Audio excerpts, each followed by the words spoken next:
中共中央政治局常委、國務院副總理丁薛祥朝早去到北京人民大會堂香港廳參加港區全國人大代表團審議。中央港澳辦、國務院港澳辦主任夏寶龍、港澳辦分管日常工作嘅副主任徐啟芳同埋中聯辦主任周濟等，亦都有列席。會議由港區全國人大代表團團長馬逢國主持。全國人大常委、立法會主席李慧瓊先發言，主題係關於堅定維護行政主導體制。李慧瓊發言之後，丁薛祥作出回應。行政主導啊，它不是僅僅是一個行政的事，不僅僅是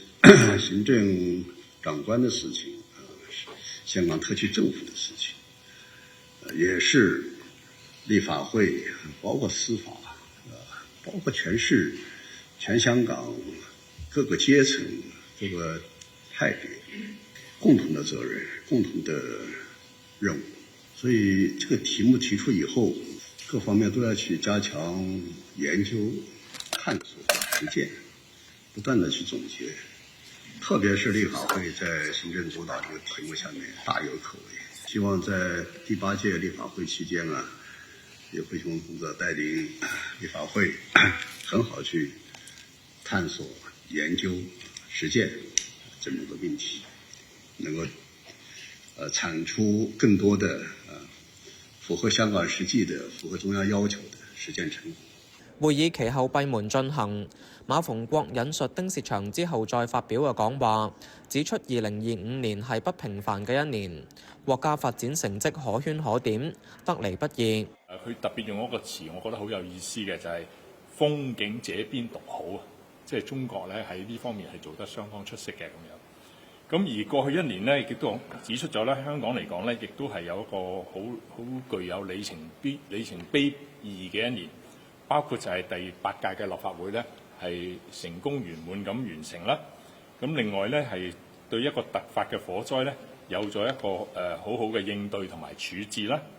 咁另外咧就係一個就係國安嘅一個重要嘅案件咧係得到一個審理同埋處置啦。咁另外咧亦都係一個經濟發展咧，亦都取得一個新嘅突破。咁另外咧亦都係覺得咧，即係香港總體表現出咧喺融入同埋服務國家發展大局方面咧，係表現得更加主動嘅。馬逢國又引述丁薛祥話：今年係國家15.5開局之年，亦都係香港由治及興關鍵嘅一年。對於香港點樣喺融入同埋服務國家發展大局入面，令到自身得到更好嘅發展，丁薛祥提出5點睇法，包括對接好15.5規劃，堅持及完善行政主導，堅持維護國家安全同埋香港社會穩定，紮實推進經濟高質量發展，支持特區政府嘅愛國主義教育，壯大香港嘅愛國愛港力量。丁薛祥喺會上面祝賀李慧瓊出任第8屆立法會主席，